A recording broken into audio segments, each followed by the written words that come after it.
Hello friends, நம்ம இன்றைக்கி இதை பற்றி பார்க்க போகிறோம்னா இலக்கிய வரப்போகிற எபிசோடில் என்ன இன்ட்ரெஸ்டிங்கான சுவாரஸ்யமான விஷயம் நடக்க போதாங்க பார்க்க போகிறோம். வாங்க வீடியோக்குள்ளே போயிடலாம்.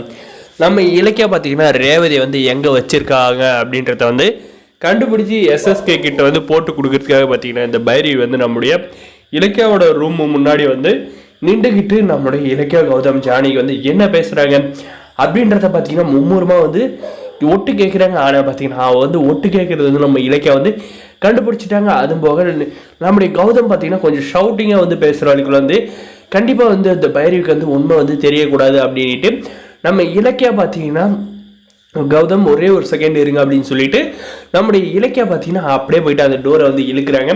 எல்லாத்தையும் பார்த்தீங்கன்னா அந்த பைரவி ஒட்டு கேட்டுட்டு இருக்கிறது நம்முடைய கௌதமுக்கு ஜானிக்கு தெரிஞ்சிருது. இப்போ தான் இலக்கியா எதுக்கு நம்மளை சைலண்டாக இருக்க சொன்னா அப்படின்றத சொன்னா அப்படின்ட்டு அதுக்கப்புறம் பார்த்தீங்கன்னா இந்த பைரவி ரூமுக்குள்ளே நம்முடைய இலக்கியா இழுத்துட்டு போகிறாங்க.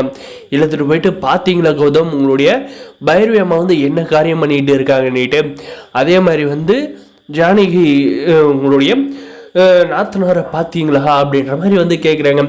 அதுக்கு பார்த்தீங்கன்னா அவருடைய குணமே இதுதானே அப்படின்ற மாதிரி சொல்கிறாங்க. நம்முடைய கௌதமே பார்த்தீங்கன்னா நாங்கள் என்ன பண்ணுறோம் என்ன செய்கிறோம் அப்படின்றது ஒட்டு கேட்குறதே ஒரு வேலையை வச்சுக்கிட்டு இருக்கீங்களா, எங்களுடைய வாழ்க்கையில் தலையிடாத இருக்க முடியாதா அப்படின்ற மாதிரி நம்முடைய கௌதம் சொல்கிறாங்க. இல்லை கௌதம், நான் சொல்கிறத கேளு அப்படின்னு பார்த்தீங்கன்னா நீங்கள் எதுவும் சொல்ல தேவையில்ல, எல்லாம் எனக்கு தெரியும் அப்படின்ற மாதிரி நம்முடைய கௌதம் சொல்கிறாருங்க. இதுக்கு மேலே இந்த மாதிரி பண்ணுற வேலை வச்சுக்கிட்டீங்களான்னு அவ்வளோதான், இதுதான் ஃபர்ஸ்ட் அண்ட் லாஸ்ட் வார்னிங் அப்படின்ற மாதிரி நம்முடைய கௌதம் சார் சொல்லிடுறாங்க.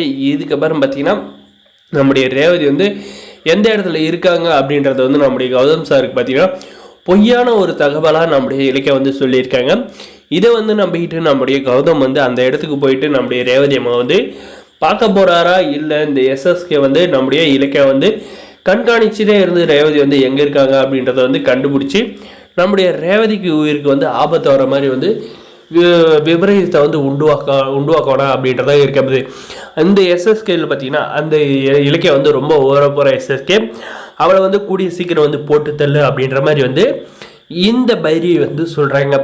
நான் கொஞ்சம் ஒரு முக்கியமான ப்ராஜெக்டில் இருக்கேன், நான் என்னுடைய விஷயத்தை முடிச்சுட்டு தான் அடுத்து நான் உனக்கு ஹெல்ப் பண்ண முடியும் அப்படின்ற மாதிரி நம்முடைய எஸ்எஸ்கே சொல்கிறாங்க.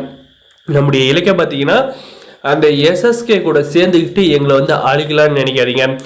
அவனுக்கு தூதாக நீங்கள் இருக்குன்னு நினச்சிங்களான்னா கண்டிப்பாக உங்களை சும்மா விட மாட்டேன் அப்படின்ற மாதிரி நம்ம இலக்கிய வார்னிங் கொடுத்ததோட இதுக்கு மேலே நீங்கள் எங்களை தொடர்ந்து இதே மாதிரி வாட்ச் பண்ணிக்கிட்டு இருந்தாலும் நீங்கள் என்ன இந்த வீட்டை விட்டு துரத்துறதுக்காக பிளான் பண்ணுறீங்க, மறுபடியும் உங்களை இந்த வீட்டை விட்டு வெளியே போகிற மாதிரி ஒரு சூழலை என்னால் உருவாக்க முடியும். அது அந்த அளவுக்கு கொண்டு போக வேணான்னு பார்க்குறேன். அதனால் நீங்கள் கொஞ்சம் ஜாக்கிரதையாக இருங்க. அதுவும் போக என்கிட்டேருந்து கொஞ்சம் தள்ளியே இருங்க. இல்லை அந்த எஸ்எஸ்கேக்கு கூட்டு சேர்ந்துக்கிட்டு என்னை அழிக்கணும்னு நினச்சிக்கலான்னா உங்களை இந்த வீட்டை விட்டு அனுப்புறதோட கண்டிப்பாக ஜெயிலுக்கும் அனுப்பிடுவேன் அப்படின்ற மாதிரி வார்னிங் பண்ணுறாங்க. வருவார் எபிசோடில் இப்படி தான் கொண்டு போகிறாங்க. இந்த வீடியோ பிடிச்சிருந்தா லைக் பண்ணி மறக்காது நம்ம சேனலை சப்ஸ்கிரைப் பண்ண மறக்காது சப்ஸ்கிரைப் பண்ணி அந்த பெல் ஐக்கானை ஆனில் போட்டு வச்சுக்கோங்க. அப்போ தான் நம்ம போகிற வீடியோ எல்லாமே உங்களுக்கு நோட்டிஃபிகேஷனாக வருங்க. தொடர்ந்து நம்ம சேனலுக்கு சப்போர்ட் பண்ணுங்கள். தேங்க்ஸ் ஃபார் வாட்சிங் கைஸ்.